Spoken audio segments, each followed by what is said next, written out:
Hello, everyone. Good afternoon. I hope you all are having a great day today. So, my name is Ifama Odunlami. For people who are not familiar with me, I am an immigration attorney. My physical office is located in Cedar Knolls, New Jersey. But as an immigration lawyer, we're able to serve clients all over the 50 states of the United States, as well as abroad. If you are looking to, if you have an immigration issue which relates to family-based immigration, humanitarian-based immigration. So I'm going to let people come in, and I have a really, really, really great topic. And this is a topic that I don't think I've discussed this before. So I'm really excited to talk about this. So please join me. And when you join me, please let me know where you are joining me from. I don't have a lot of time today. I'm really squeezing in this live because I'm out of the office Thursday and Friday. And so I just wanted to, come in real quick to talk about this.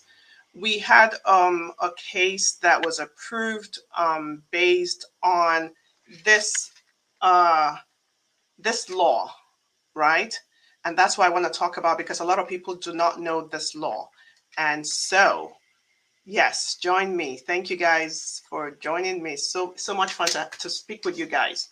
So the topic of today is I-751s, right? I'm going to go over it real quickly and go over what I assume you guys already know, because this is what I talk about all the time. And then I'm going to talk about that specific law that you may not be aware of, right? So when you get married to a U.S. citizen and the marriage is less than 2 years at the time you get your green card, what you get is a temporary green card. So I want to say this again because I think I made a reel about this and everybody got so confused. I think what I had said was sometimes USCIS will give you a 10-year green card in error, right? Instead of giving you a 2-year green card, because when your marriage is less than 2 years, when your green card is approved, you should get a 2-year green card, not a 10-year green card. But sometimes USCIS will make a mistake and give you a 10-year green card. And people get this green card, which is 10 years, and they're thinking, oh, wow, I'm so lucky that I got the 10-year green card instead of a 2-year green card. And they don't notify USCIS that it's a mistake, and they don't try to get that mistake corrected. And I said, this is really important. If you get a 2-year green card, if you get a 10-year green card when you're supposed to get a 2-year green card, and I'm going to repeat the time you get it, is if your marriage is less than 2 years at the time your green card is approved, you should get a 2-year green card. If you get a 10-year green card, that's a mistake. File a Form I-90. Let USCIS know it's a mistake. You will not need to pay a fee for that because it's their mistake. But the reason this is important is if you don't remove your conditions, and by the time you're filing to naturalize, you go to naturalize and your conditions have not been removed because you didn't think you should remove it because you had a 10-year green card, that can put you into a lot of trouble, right? Because you haven't removed your conditions, and it could actually get you sent into deportation proceedings because you have not removed your conditions. So I'm telling you guys now that when you get your green card and your marriage is less than 2 years, make sure it's a 2-year green card. So that's an FYI. I just want you guys to know this. So now, if you have been married when you get your green card, the temporary green card, which is good for 2 years, within 90 days, you are supposed to remove the conditions jointly with your spouse, right? Remove the conditions jointly with your spouse by filing Form I-751. And then you're supposed to put information showing that it was a bona fide relationship, the relationship continues, and you file it, they call you for an interview, which you go with your spouse. Now, in some instances, the relationship does not make it. Forever, does not last in some relationships, right? And so there are waivers that allow you to remove the conditions on your own, right? So those waivers are the waiver of divorce, if you're now divorced from your spouse, and you still have to show it was a good faith marriage, you can get your permanent green card, which is a 10-year green card, on your own without the assistance of your spouse. The next waiver is extreme abuse, physical abuse, or extreme cruelty. If you've suffered abuse in your relationship, right, and you have to be able to show that, first of all, as always, that it was a real marriage, a bona fide marriage. You entered into this marriage with the intent of living with your spouse, building a home with your spouse, and you suffered abuse, and therefore the marriage cannot work for you, and you're seeking to remove these conditions on your own without the help of your spouse. In that case, you can also get your permanent green card without the assistance of your spouse, right? Now, the third waiver is a waiver of death. If your spouse, your citizen spouse, has passed away, of course, they cannot join you because they're no longer here. You can, remove the conditions based on the death of your citizen spouse. And the fourth waiver would be if you would suffer extreme hardship, if you were not, if you didn't get your permanent green card, So those are the four waivers, right? And the new dimension I want to bring into this is, what if you are separated from your spouse? You're not living together with your spouse. You're not divorced, or maybe you're even planning to divorce. You're in divorce proceedings, but you're not yet divorced. The question is, can you jointly with your spouse remove the conditions even though you're not together anymore? And this will surprise you. The answer is yes. If your spouse, who is estranged from you, will jointly remove the conditions with you. So I'm going to read the law, because we had a case like this where our client actually went for the I-751 interview, but at this time the relationship was gone. They were not living together, and I don't think they were filing a divorce yet, but they were not together, and they weren't sure if they were going to be together. So the spouse goes with her to the interview, and they're very upfront with USCIS, which I really commend them, because honestly, when you tell the truth, right, you prevent yourself from getting into a lot of trouble. So they tell USCIS, we want to remove the conditions, but we're not living together anymore. The relationship is not working out. And USCIS sends them a NOID, notice of intent to deny, basically saying, you guys don't live together, so you can't remove the conditions. We're going to deny you your application to remove your conditions and get your green card. So at that point, our client, who we were not representing her at this point, but she comes to us with a NOID. And I said, well, the law is in your favor. If your spouse is willing to support you in removing the conditions, the fact that you don't live together is not a reason for you not to get your permanent green card, as long as you prove that it was a bona fide relationship, which means it was a real marriage, it was a real relationship. You entered into it for the right reasons, which is to build a life together and not just for immigration benefits. So I'm going to read out the portion that deals with this. If a conditional resident is still married to her petitioning spouse, the law requires that she file the I-751 jointly with her spouse, unless she's applying for a waiver of the joint filing requirement, right? You guys understand this so far, right? Now, USCIS may approve a jointly filed I-751 even if divorce or annulment proceedings have begun, as long as it is satisfied that the marriage was bona fide when it took place and was not entered into for immigration purposes. It is important to note that USCIS may not deny the I-751 petition solely on the basis that the couple has initiated divorce or annulment proceedings, and a joint I-751 may be approved where a couple is forthright about working through their problems, including considering divorce while living separately if both remain cooperative and the petitioning spouse continues to support the removal of the condition for the resident, for the conditional resident. So this is something that a lot of people are not aware of, because you think that if you don't meet the waiver exceptions, then you're screwed. No, some marriages just don't work out.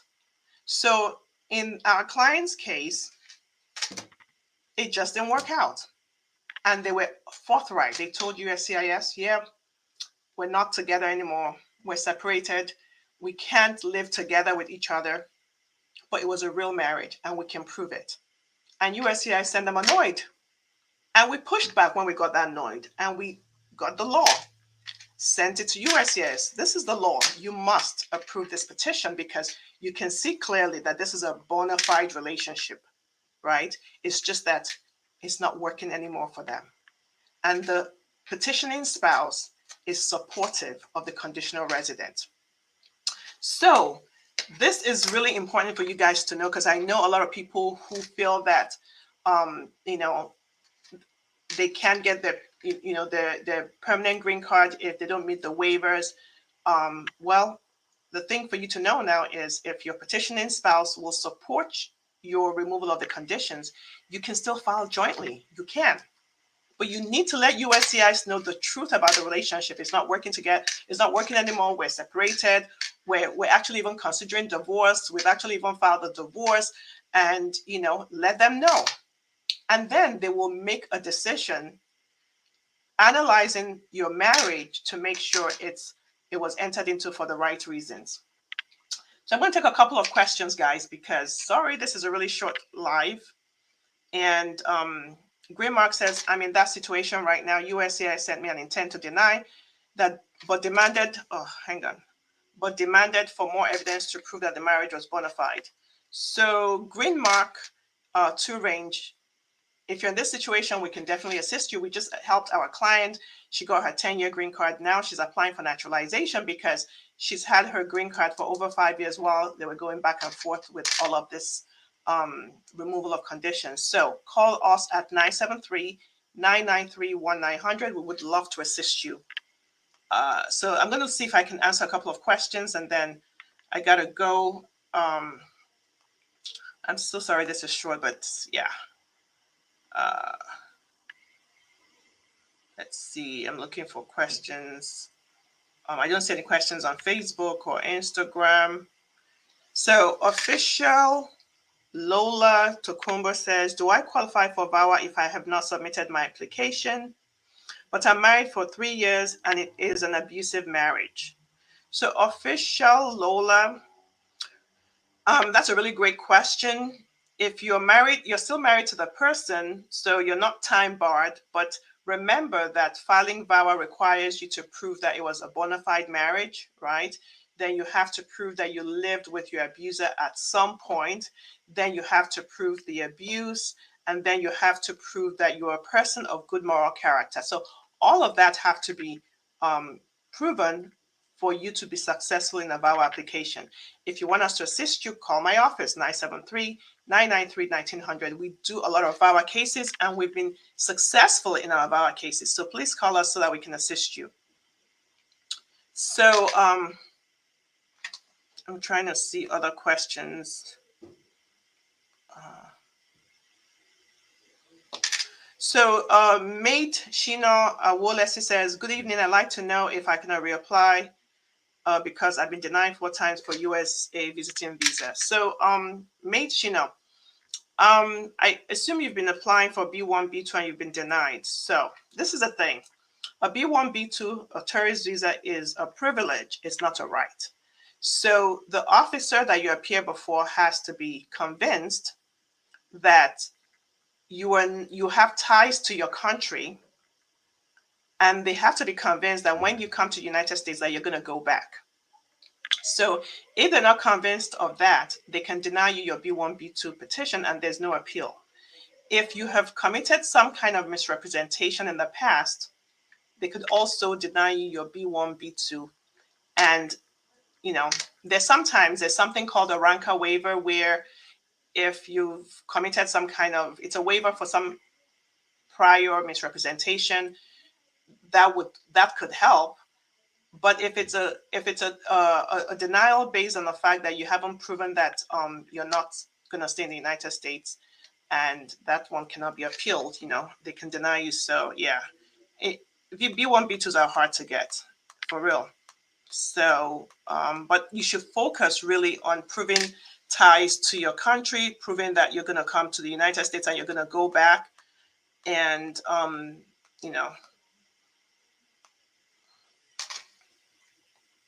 So John Aiken 11 says, what about someone that has lived in the United States for the past 10 years? Any way to a green card? So John, that is a loaded question. There are many ways to a green card, and it's an individual, there has to be a proper screening of your own story. Now, when you mention 10 years, I'm thinking you're thinking of cancellation of removal, which says that if you've been in the United States continuously for 10 years, and you're a person of good moral character, and you have a qualifying relative, which is a parent, child, or spouse who's a green card or US citizen, you may qualify to get a green card.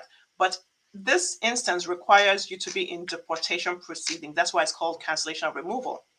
So your removal, deportation is being canceled based on the fact that you've met this criteria. All right. So let's see. Majna says, I've sent a message. Call us 973-993-1900. So Green Mark says, what if she doesn't want to go with you for the interview? Green Mark, if she doesn't want to go with you for the interview, that's an analysis I need to really make to see if you qualify for VAWA, because I don't know if you do just because she doesn't want to go with you for the interview. I need to make sure it's a valid relationship. I need to make sure there's abuse. I need to make sure you live with your spouse at some time. I need to make sure you're a person of good moral character. And I need to really go into your relationship to see if there's been extreme cruelty or physical abuse, if there's been power and control, exhibited by the petitioning spouse against you. So there's a lot of screening to do. It's not just an automatic answer. All right, let's keep going. It's 2 p.m., so I'm going to sign off. I'm just going to take one more question, and then I will. I think I've answered these questions I'm seeing. So I am burning, and Shining Light says, hey, ma'am, I have a question. In my case, the divorce has been finalized, and the first application to remove conditions was denied. What can I do? Well, I am burning and Shining Light. It depends on why it was denied. Excuse me. I don't know why it was denied. So I think your case would, you would benefit from having a proper consultation where you can be, an attorney can review the reasons for the denial and decide whether it's a denial, if that can be, I guess, because if you've been denied with the I-751, you really just need to file another I-751. But in that new I-751, you need to basically meet the evidentiary burden that caused the case to be denied in the first place. All right. All right, guys, I think that's it for today. It's a pleasure, and I hope you guys got a lot from this live. Remember to subscribe and hit the button or the bell so that when I come in, you can be notified. So take care, guys, and have a wonderful week. Bye-bye.